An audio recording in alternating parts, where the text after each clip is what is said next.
Bonjour, cette vidéo explique comment créer une formule de réduction à l'aide de la formule d'intégration par partie. Une formule de réduction, c'est une façon d'écrire une intégrale comme une somme de fonctions et d'intégrales plus simples. Ainsi, c'est une méthode itérative qui permet, lorsqu'on a une intégrale assez complexe selon un certain modèle, de la réécrire comme un modèle plus simple et de répéter ce même modèle-là à plusieurs reprises jusqu'à ce qu'on obtienne une méthode, un modèle qui soit vraiment simple, comme par exemple l'intégrale d'une formule de base comme sinus. Alors, je vais trouver une formule de réduction pour la fonction sinus exposant n de x. N pouvant être n'importe quelle constante positive entière. Par exemple, supposons qu'on veut intégrer sinus à la 5 de x.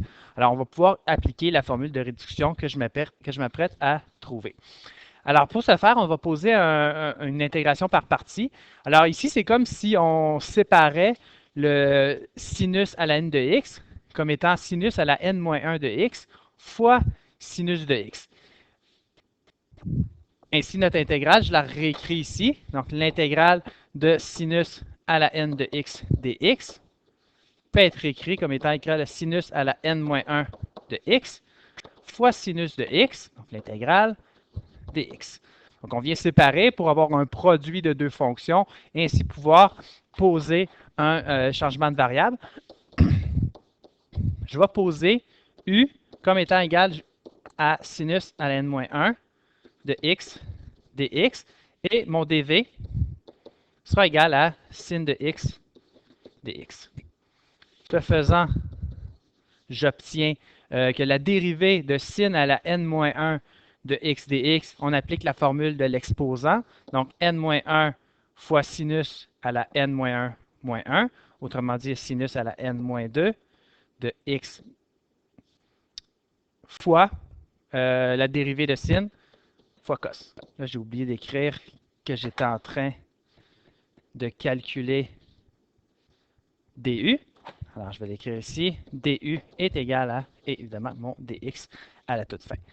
Ensuite, pour mon dv, je vais intégrer sinus. L'intégrale de sinus, c'est moins, encore une fois, je cherche v. Alors, v, c'est moins cos de x.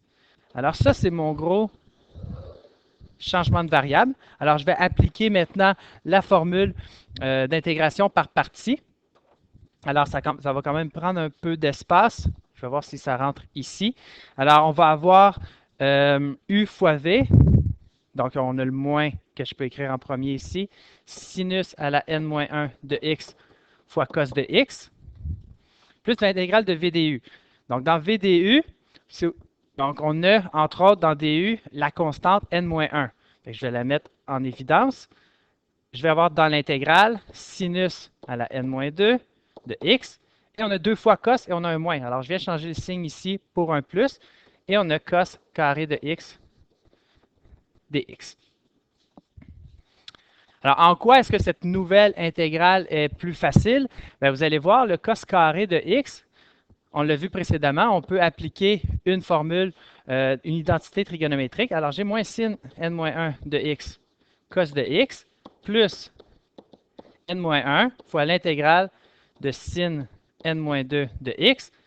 Qu'est-ce qui est équivalent à cos carré de x? C'est 1 moins sin carré de x. Ce faisant, je me retrouve uniquement avec des fonctions sinus.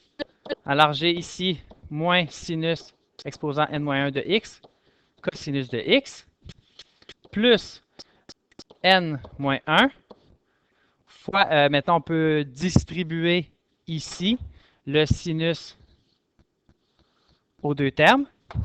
Alors, je vais avoir l'intégrale de sinus exposant n-2 de x, moins, bon, sinus exposant n-2 fois sinus exposant 2, on additionne les exposants, ça fait sinus à la n-2 plus 2, donc sinus exposant n de x, tout dx. Tout ça, c'est égal à moins sinus exposant n-1 de x fois le cos de x, donc cette expression-là, on n'y touche pas, toujours plus n-1. Cette fois, on va séparer ces deux intégrales-là.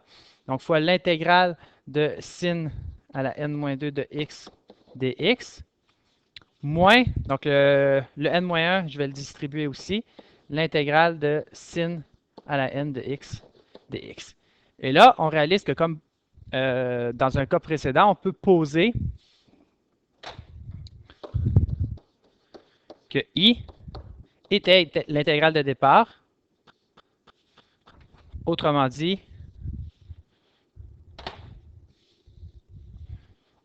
l'intégrale de sinus à la n de x dx, qui se trouve à être notre intégrale de départ, et aussi l'intégrale qu'on retrouve à la toute fin. Alors, on a i qui est égal à moins sinus à la n-1 de x cos de x, plus n-1 fois l'intégrale sinus à la n-2 de x dx. Et là, voilà notre intégrale plus simple. On avait une intégrale à exposant n, supposons exposant 5. On se retrouve à avoir une intégrale à n-2, 5-2, par exemple, intégrale exposant 3. Alors, on simplifie notre intégrale de départ, moins n-1 fois i. Je vais rassembler les i. Je vais avoir ici, donc, de ce côté-là, i plus n-1 fois i est égal à moins sinus exposant moins 1 de x cos de x plus n-1 de l'intégrale de n-2 x dx. I plus in moins i, les i disparaissent. En fait, les i qui ne sont pas multipliés par n, ça nous laisse in est égal à moins sinus de n-1 de x cosinus de x plus n-1 intégrale de sin exposant n-2 de x dx. Donc, je complète en divisant par n des deux côtés. Alors, j'ai i qui va être égal à moins sinus exposant n-1 toujours, cos de x sur n, plus n-1 sur n fois l'intégrale de sin à la n-2 de x dx. Alors, ceci est ma formule de réduction pour sinus à la n de x. Alors, je peux même le réécrire ici. Ça, c'est égal à l'intégrale de sinus à la n de x dx. Alors, ceci est ma formule de réduction. Maintenant, comment on applique, comment on utilise une formule de réduction? Alors, ici, par exemple, on a sinus à la 3 de x dx qu'on veut intégrer. Alors, c'est comme si on avait n égale 3. Alors, si on pose ici n égale 3 dans la formule de réduction, on a l'intégrale de sin à la 3 de x dx qui est égale à moins sinus à la 3 moins 1, carré donc, de x fois cos de x sur n 3, plus 3 moins 1, 2, sur 3, 3, sinus à la 3 moins 1, donc exposant 1 de x dx. Fait qu'il ne nous reste plus qu'à intégrer sinus. L'intégrale de sinus, c'est moins cosinus. Alors, on a moins sinus carré ici de x, cos de x sur 3, moins 2 tiers de cosinus de x plus c.